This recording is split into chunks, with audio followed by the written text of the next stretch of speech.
Olá, queridos irmãos.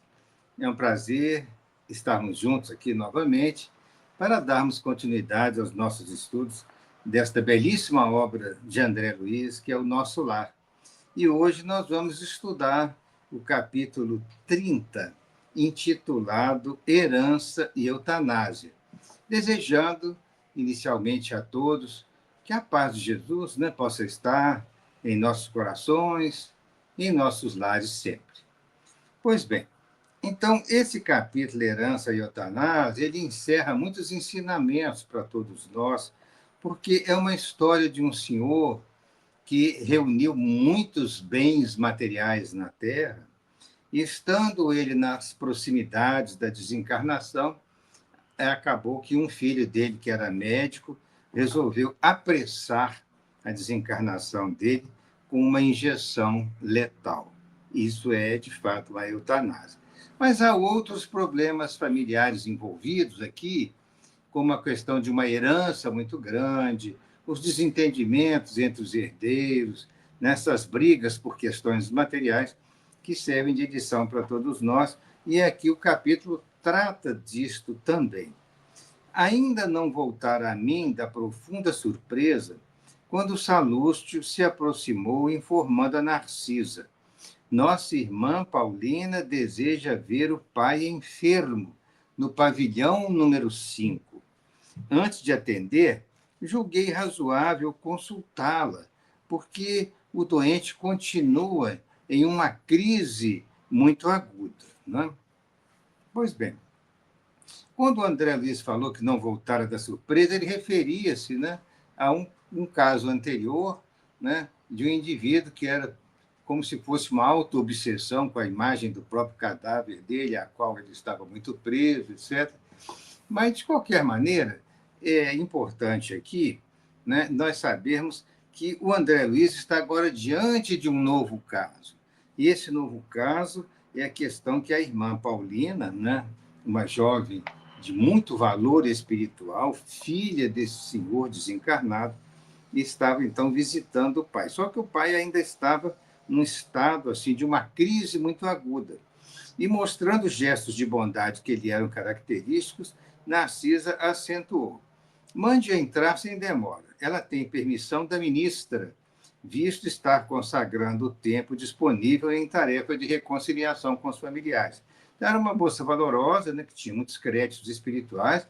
A própria ministra veneranda da regeneração tinha autorizado que ela visitasse o pai quando fosse necessário, quando ela desejasse.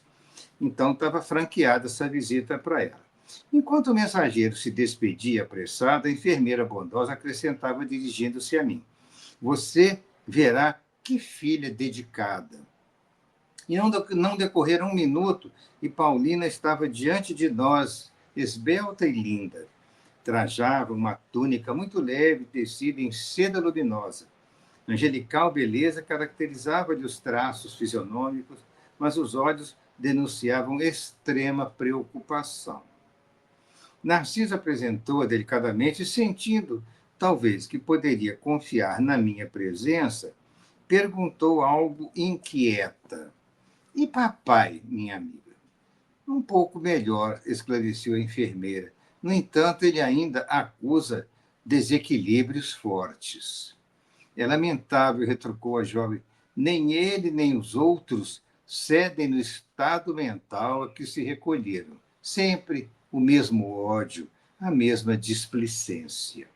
Narcisa nos convidou a acompanhá-la e, minutos após, tinha diante de mim um velho de fisionomia desagradável, olhar duro, cabeleira desgrenhada, rugas profundas e lábios retraídos, inspirava mais piedade que simpatia. Procurei, contudo, vencer as vibrações inferiores que me dominaram, a fim de observar acima do sofredor o irmão espiritual. Desapareceu a impressão de repugnância, aclarando-se meus raciocínios. Apliquei a lição a mim mesmo. Como teria eu chegado, né, por minha vez, ao Ministério do Auxílio? Deveria ser horrível meu semblante desesperado também. Quando examinamos a desventura de alguém, lembrando as próprias deficiências, há sempre asilo para o amor fraterno no coração.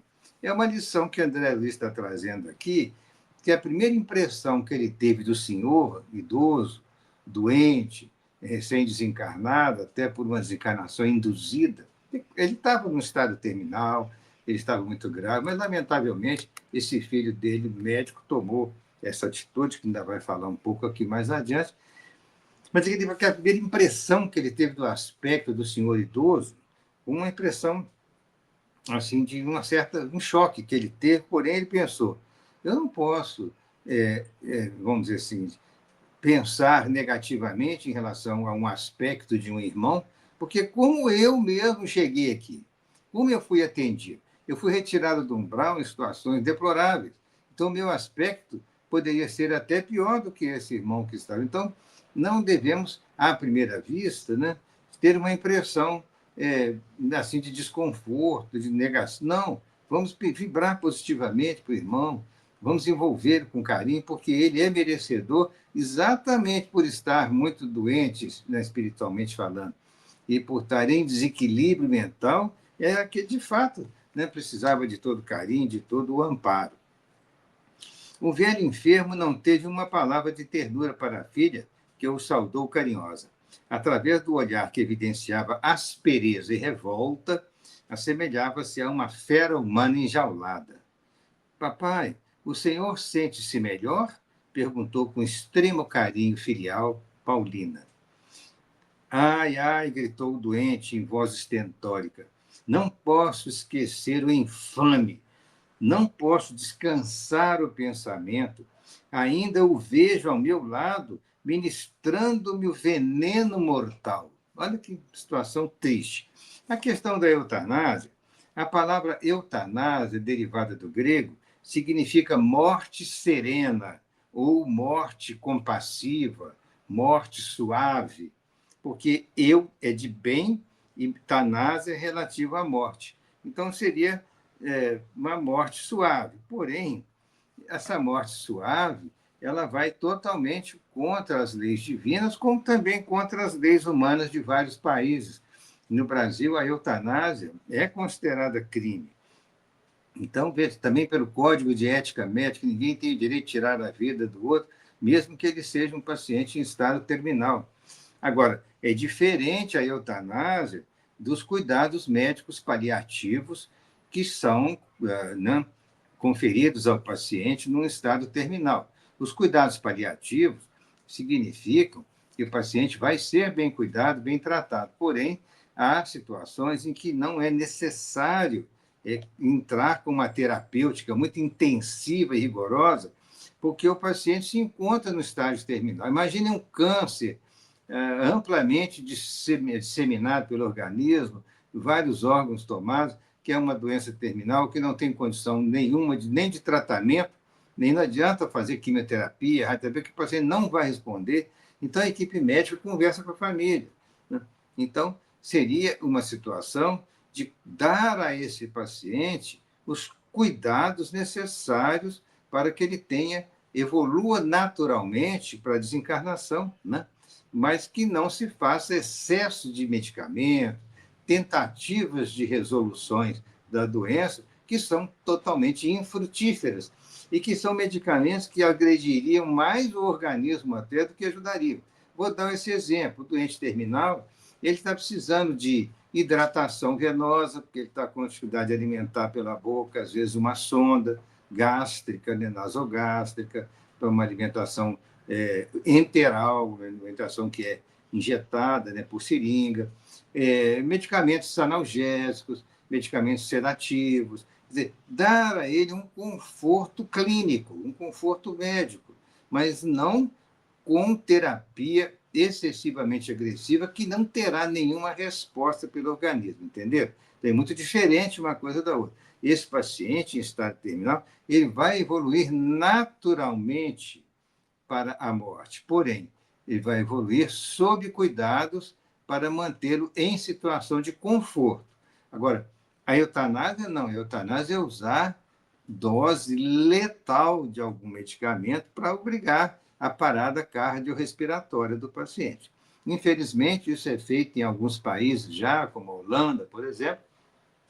Alguns outros países da Europa já estão adotando esse procedimento. Alguns estados dos Estados Unidos também, em que o próprio paciente ele solicita, né, que ele quer, não consegue viver mais, não está se sentindo bem mais, e solicita essa providência para ele. Isso, perante as leis de Deus, constitui realmente um crime. E a pessoa enfrentará as consequências naturais de todos aqueles envolvidos no processo também. Bom, meu filho gritou. Aí a menina fala assim, a Paulina: não diga isso, papai, pediu a moça delicadamente. Lembre-se de que Edelberto, é o nome do rapaz, né? O Edelberto entrou em nossa casa como um filho enviado por Deus. Era a família numerosa. Meu filho, gritou infeliz, nunca. Ele é um criminoso sem perdão. Ele é um filho do inferno. Olha só, né, conforme o senhor estava inteiramente transtornado. Né? Paulina falava agora com os olhos rasos d'água. Ouçamos, papai, a lição de Jesus, que recomenda que nos amemos uns aos outros.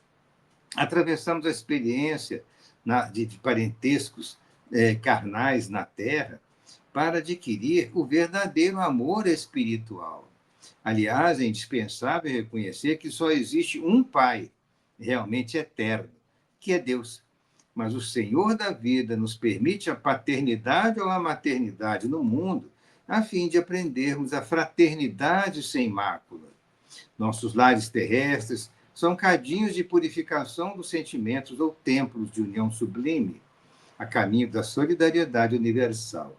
Muito lutamos e padecemos, até adquirir o verdadeiro título de irmão. Irmão.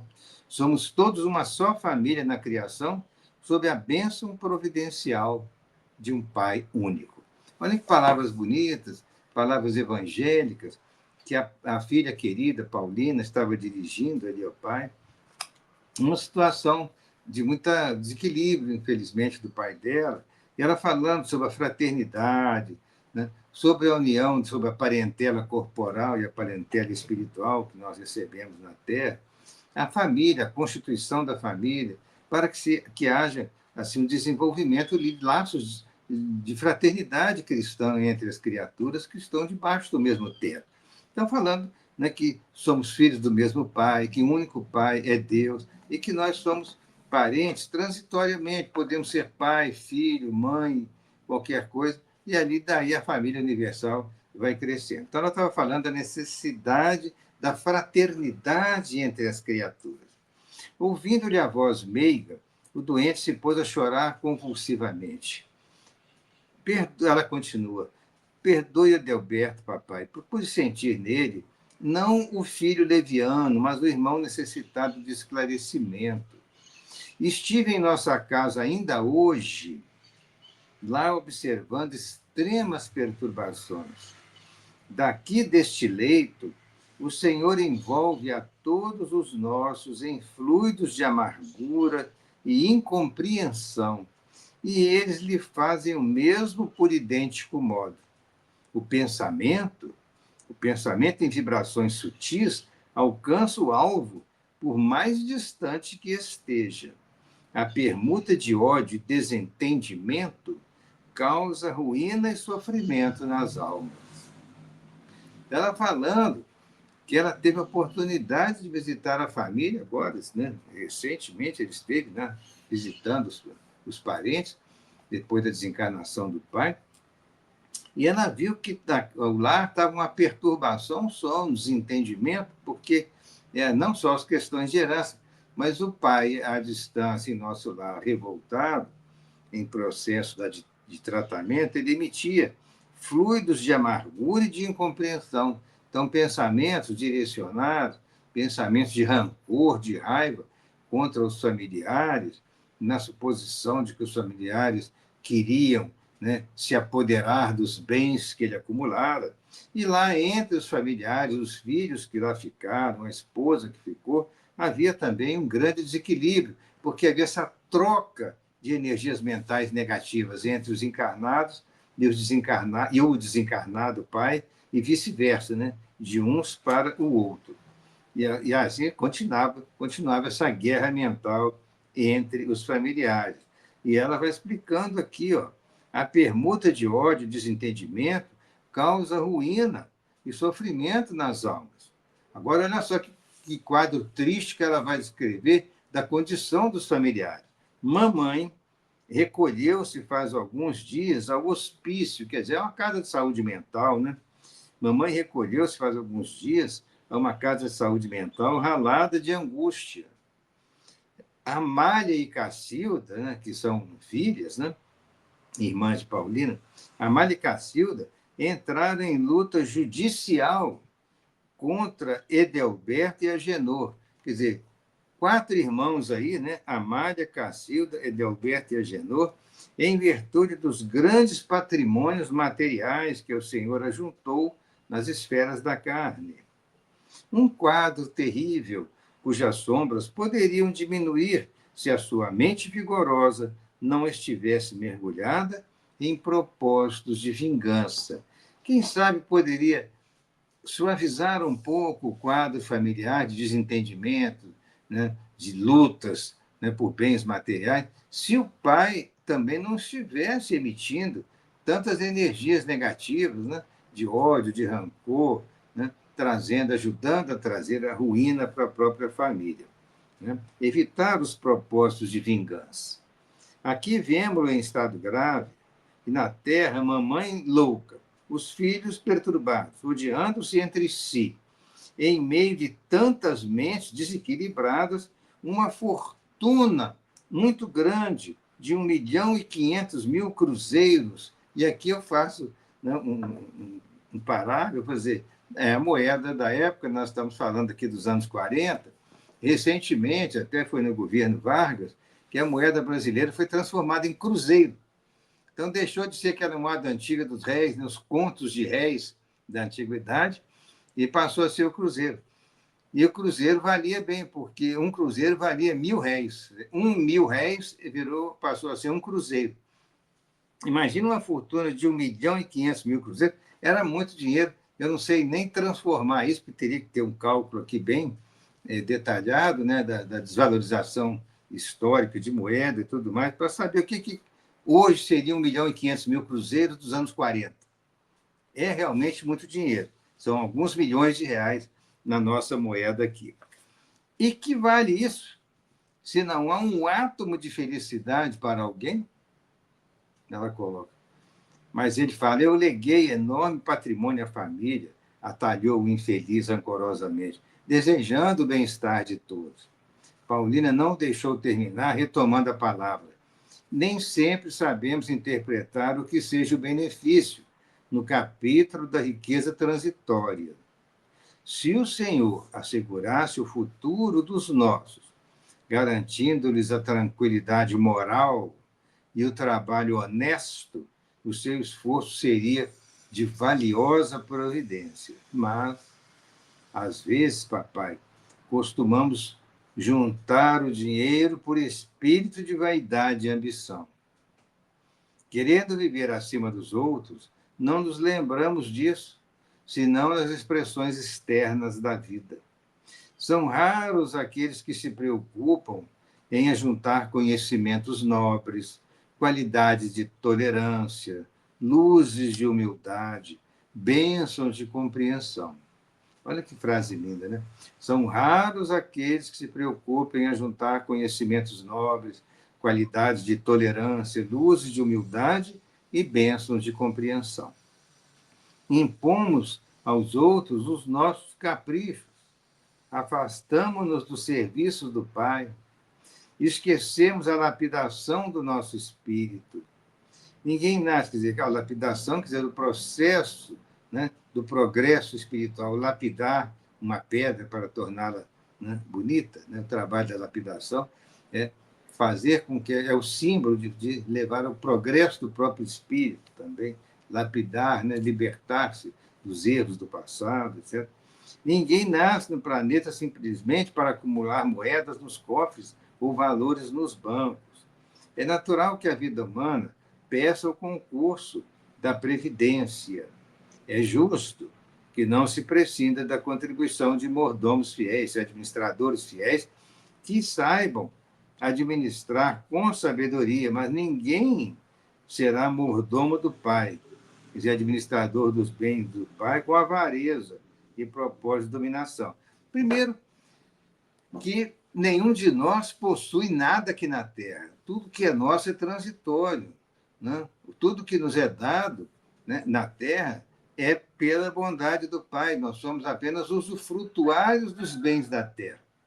Não somos nós que fizemos a Terra. A Terra é obra divina. Nós apenas usamos, né, os bens que a Terra nos concede. Então, tudo bem que nós vamos trabalhar para adquirir algum bem material, mas toda essa aquisição ela é transitória, porque daqui a pouco nós estamos encarnando, esse bem vai ficar com os familiares, aí os descendentes. Então, nada nos pertence verdadeiramente, a não ser aquilo que nós conquistamos pelo esforço próprio no nosso burilamento, né? O nosso conhecimento, a nossa evolução no sentido intelectual e no sentido moral, isso sim, são aquisições que nós fazemos com muito esforço. Né? O trabalho da sabedoria do amor, começando bem pequenininho dentro de cada um de nós, mas progressivamente vai crescendo. Isso sim, são bens que nós levamos para o mundo espiritual. Pois bem, debalde no outro tempo, busquei levar socorro, né, espiritual ao ambiente doméstico. Entretanto, o senhor e a mamãe se sacrificavam por aumentar haveres. Amália e Cacilda esqueceram o serviço útil e, como preguiçosas da banalidade social, entregaram ociosos aqueles que as desposaram, encontraram ociosos que as desposaram. Quer dizer, as irmãs, por terem muito recurso, né, financeiro, encontraram maridos ociosos, que queriam apenas se beneficiar, né, dos haveres que elas tinham. E muito preguiçosas, né, elas acabaram desposando pessoas assim, visando vantagens financeiras. Agenor repudiou o estudo sério e entregou-se às más companhias. Edelberto conquistou o título de médico, aliando-se por completo da medicina e exercendo-a tão somente de quando em quando, de longe em longe, como diz André Luiz, à maneira de um trabalhador que visita o serviço por curiosidade. Todos arruinaram belas possibilidades espirituais, distraídos pelo dinheiro fácil e apegados à ideia da herança. Lamentável. O enfermo tomou uma expressão de pavor e acrescentou: maldito, como se ele praticamente não estivesse escutando a filha, né? Maldito Edelberto, filho criminoso e ingrato, matou-me sem piedade, quando ainda necessitava regularizar minhas disposições testamentárias. Malvado, malvado. Quer dizer, coitado, ele estava com a ideia fixa na atitude, né, negativa que o filho tomou contra ele. Mas ele estava com essa ideia fixa, prejudicando toda a estrutura familiar também. Porque, mesmo que Edelberto não tivesse feito o que fez, e que esse senhor tivesse uma morte natural, ele morreria ainda muito apegado àquelas situações todas. Né? Claro que ele não levaria no coração tanto ódio quanto o filho, mas, mesmo assim, seria uma situação difícil. E a menina, então, disse: cale-se, papai, tenha compaixão de seu filho, perdoe, esqueça. O velho, porém, continuou a praguejar em voz alta. A jovem preparava-se para discutir, mas Narcisa endereçou-lhe um significativo olhar, chamando Salúcio para socorrer o doente em crise. Calou-se Paulina, acariciando a fronte paterna e contendo a custo as lágrimas. Daí a instantes retirava-se em companhia de ambas, sob forte, retirava-me em companhia de ambas, sob forte impressão.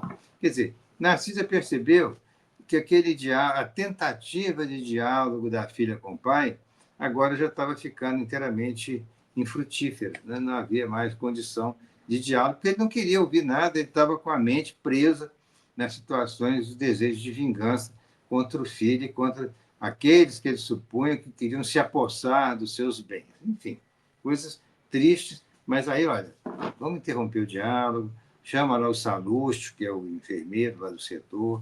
O Salustio vai, digamos, dar passos e cuidar do doente para ele se acalmar, para ele sair daquela crise, porque este diálogo realmente não seria oportuno naquele momento, não seria útil, né?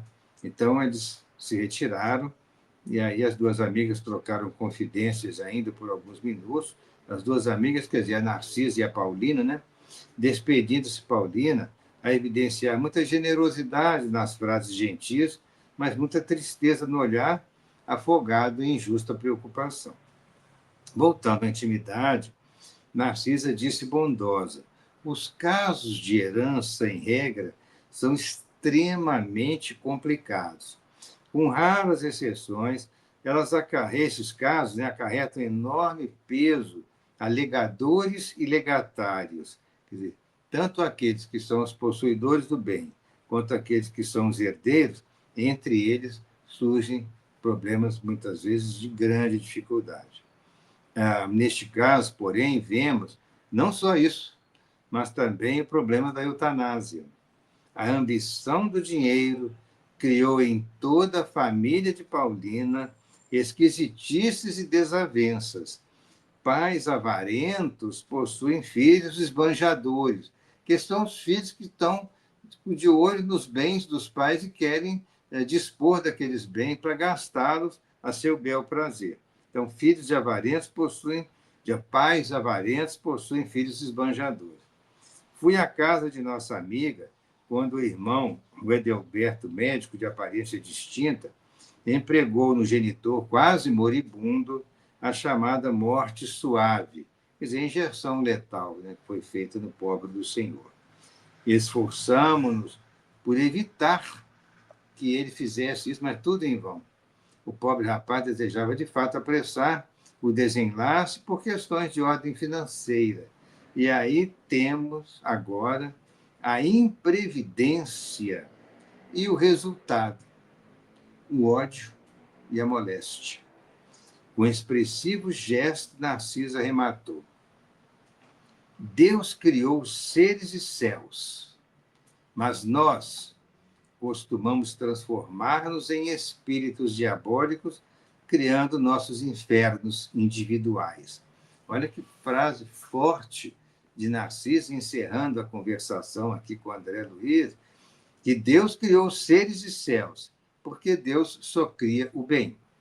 Mas nós, né, seres humanos, ainda, né, nos debatendo aqui nos nossos erros, nós costumamos transformar-nos em espíritos diabólicos, em espíritos cruéis, criando nossos infernos individuais. Ou seja, nós somos responsáveis pelos nossos próprios infernos, pelas condições de sofrimento que nós criamos para nós próprios.